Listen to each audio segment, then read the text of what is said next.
पिछले दिनों मेरे पास एक फोन कॉल आया गुजरात से। सुबह सुबह वो व्यक्ति मुझसे बोला कि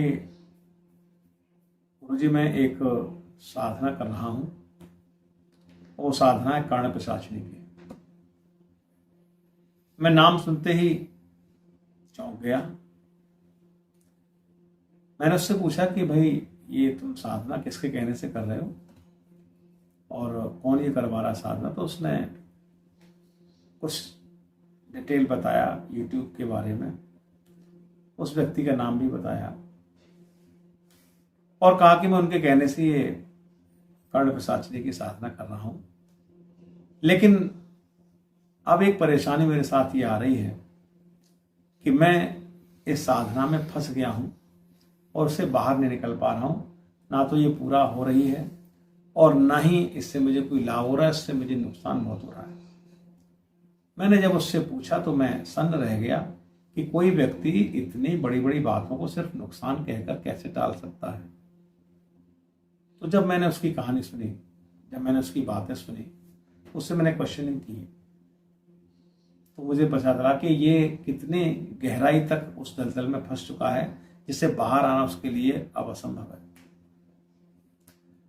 उसने बताया कि शुरू में मुझे बहुत अच्छा लगा, जैसा उन्होंने मुझे बताया था उसी तरीके से मैंने साधना की, उसी प्रकार के आसन पर बैठ करके और जो भी मंत्र उन्होंने बताए थे वो सब मैंने किए।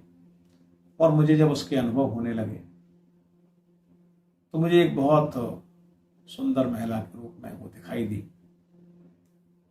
लेकिन वो धीरे धीरे इतना जहरीला उसका आकर्षण था कि मैं उसमें फंसता चला गया और फिर मेरे साथ हादसे होने शुरू हुए। मेरा बेटा जो मोटरसाइकिल से जा रहा था अचानक किसी ऑब्जेक्ट से टकरा करके रोड पर गिर गया।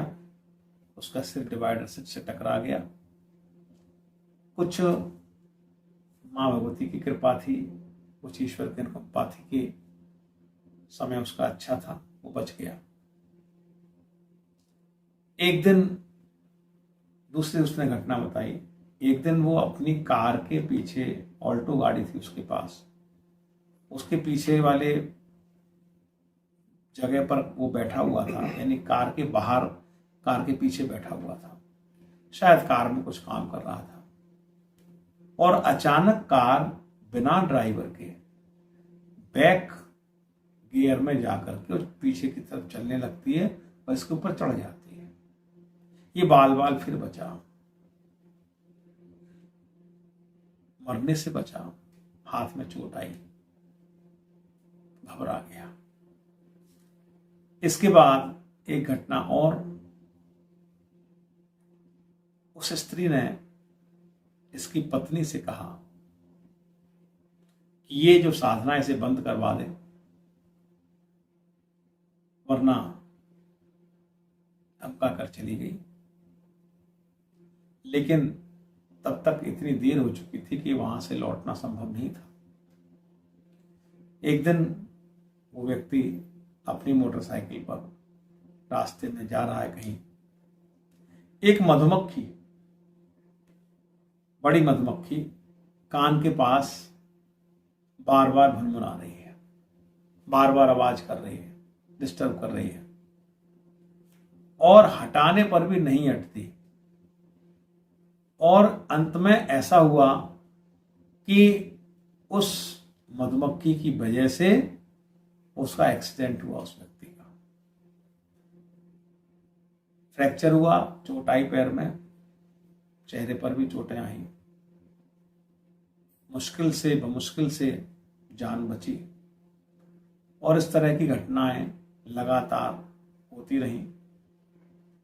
तब उसने घबरा कर मुझे फोन किया। नंबर यूट्यूब पर मेरा भी उसने देखा। मैंने कहा कि भाई ये तुम अचानक कैसे करने लगे? क्या तुमने पहले कोई साधना की है कि नहीं? मैंने तुम जानते हो उसके बारे में? इस शक्ति के बारे में जानते हो? इस शक्ति का क्या स्वरूप है? और साधक लोग प्राय अपनी परेशानी को दूसरे पर डालने के लिए, अपनी दिक्कत को दूसरे पर डालने के लिए इस काम को बड़े आराम से कर देते हैं, और आप उस परेशानी को मोल लेने के पैसे और देते हैं, उसको अपना धन भी देते हैं और जान भी अपने जोखिम में डाल लेते हैं, परिवार की जान जोखिम में डाल लेते हैं। मेरी बात सुनकर वो सहम गया। मैंने पूछा कि आपने इससे पहले किसी और मंत्र की साधना की है? माँ भगवती के साधक हैं आप, उनकी भक्ति करते हैं, ये सब चीजें आपके पास कुछ भी नहीं है, फिर कैसे अचानक इसमें उतर गए? बोले गुरु जी मुझे पता ही नहीं चला कि कैसे मैं अचानक ये साधना करने लग पड़ा, और आज तो स्थिति ये है कि मुझे नहीं लगता कि मैं बचूंगा या मेरी मृत्यु हो जाएगी। अब एक बड़ी दिक्कत वाली बात है ये हो गई कि अचानक बीच में से हम करें भी तो क्या करें। कभी उस व्यक्ति से मैं मिला नहीं, फोन पर बात हो रही है, वो मुझसे नहीं मिला था, लेकिन उसने विश्वास किया था। हमारे यहाँ राय राजेश्वरी भगवती कैला देवी का मंदिर है, और मंदिर के नाम से न्यास भी है, उसे भी हम लोग चलाते हैं, और जिसकी जो सहायता बन सकती भगवती की कृपा से वो सब चलता है उसमें। और भगवती की एक हमारे यहाँ नियम है, हमारे बच्चे हैं, हमारी पत्नी है, जो भी इनसे जुड़े हुए हैं, वो सब माँ भगवती की आराधना में बहुत गहरे लीन रहते हैं, और उनकी कृपा से ही ये सारा कार्य चल रहा है। जो बात भी हम बताते हैं वो भी प्रामाणिकता उन्हीं की वाणी से आती है, हमारे पास तो व्यक्तिगत कुछ भी नहीं है। तो भगवती का स्मरण करके मैंने उससे आगे बात की, भाई अब बताओ तुम क्या चाहते हो? गुरु जी मुझे तो आप बचा लें, और मुझे क्या करना है ये आप बताएं। मैंने भैया पहले तो बचने का साधन ढूंढो, क्या करोगे, ये तो सब बात की बात है। और मैंने कहा तुम जानते हो कि फिर ये तुम्हारे साथ और क्या हो सकता है? बोले आमतौर से इस तरह की शक्तियां आपके साथ अगर आ जाती हैं तो आपको भ्रमित करने के लिए आपके पत्नी स्वरूप में रहना पसंद करेंगी, पत्नी स्वरूप का लालच देंगी आपको कि मैं इस रूप में तेरे साथ रहूंगी, तो फंस जाओगे। उसके बाद फिर तुम्हारा क्या होगा तुम भी नहीं जानते, क्या स्थिति बनेगी। तो मैं ये कहना चाहता हूं कि लोग YouTube पर इस तरह की चीजें देखते हैं, उसके बाद लालच में फंस जाते हैं। ये तो केवल एक उदाहरण है जो आज मैंने आपके सामने रख दिया।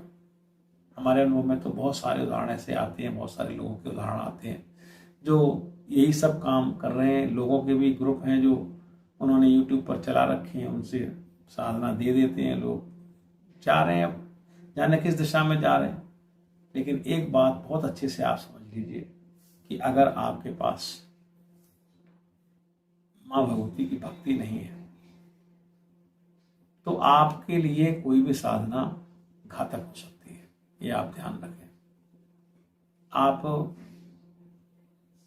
एक सिद्ध व्यक्ति से, एक योग्य व्यक्ति से आप दीक्षा लीजिए, मंत्र की माँ भगवती की भक्ति कीजिए, उनके चरणों में गिरकर उनसे आप अपनी भक्ति का दान मांगिए कि मुझे भक्ति का दान दीजिए। उसके बिना कुछ भी नहीं होगा।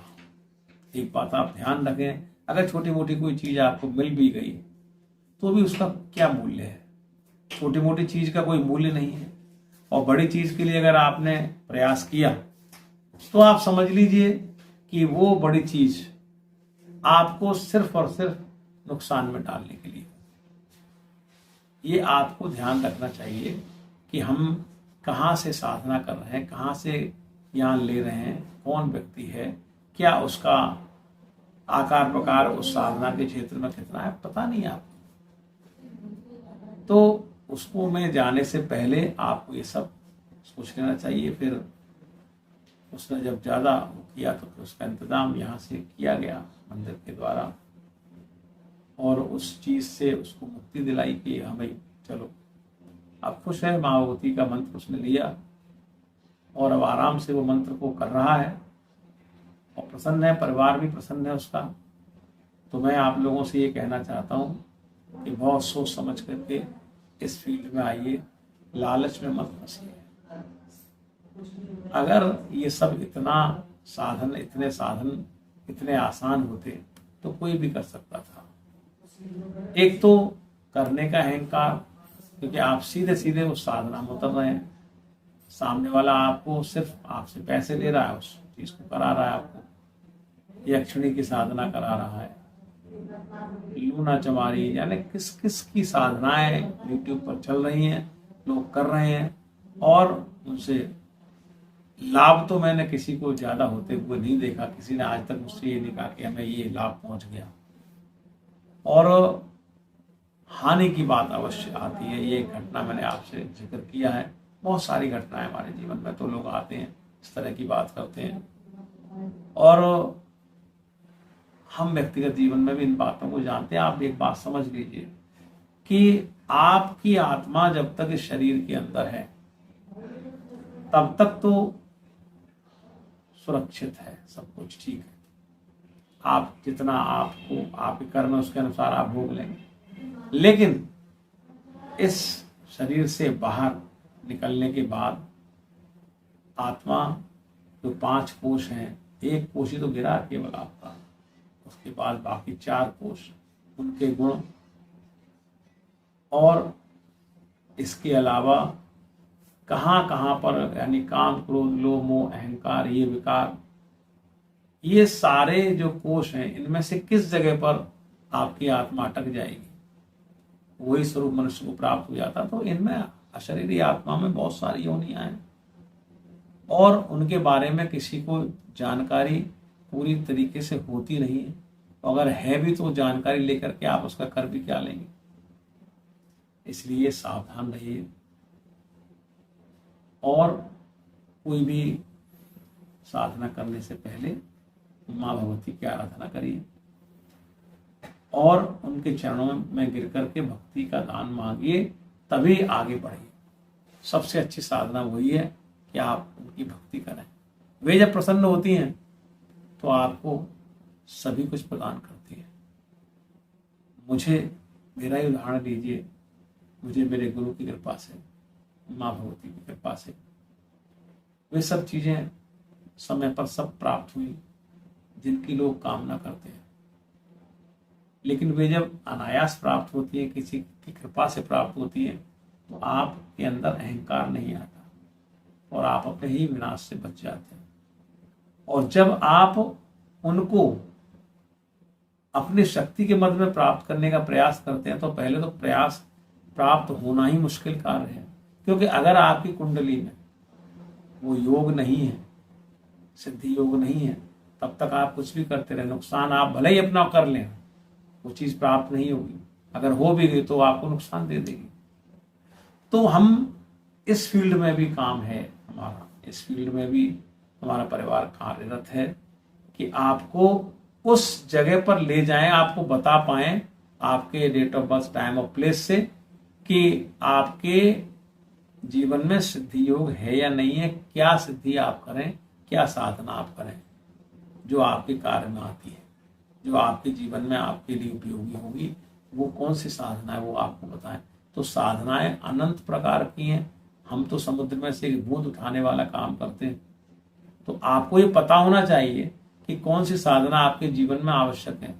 इसके लिए कुंडली की बात भी अगर आप करेंगे तो वो भी सहायता आपकी यहाँ पर की जाएगी। यह बात है, आप इस बात को भी आप समझ लें कि उसके बिना आप अच्छे योग में, कुंडली में जो साधना है उसके हिसाब से आप काम करेंगे तो ही आप जीवन में सफल हो पाएंगे। अन्यथा एक अनंत भटकन है, उसे आपने गले लगा लेते हैं, उसी के सहारे आगे बढ़ते हैं।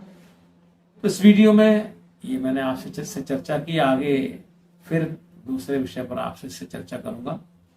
तब तक लगातार देखते रहिए धर्मरस विद डॉक्टर राजीव मिश्रा, जुड़े रहिए हमसे, और जो भी आपकी आवश्यकता है हम प्रयत्न करेंगे कि आपकी सहायता ठीक प्रकार से हो, जिससे कि आपको वो सब चीजें प्राप्त हों जिनके क्या आकांक्षी। नमस्कार, शुभ रात्रि।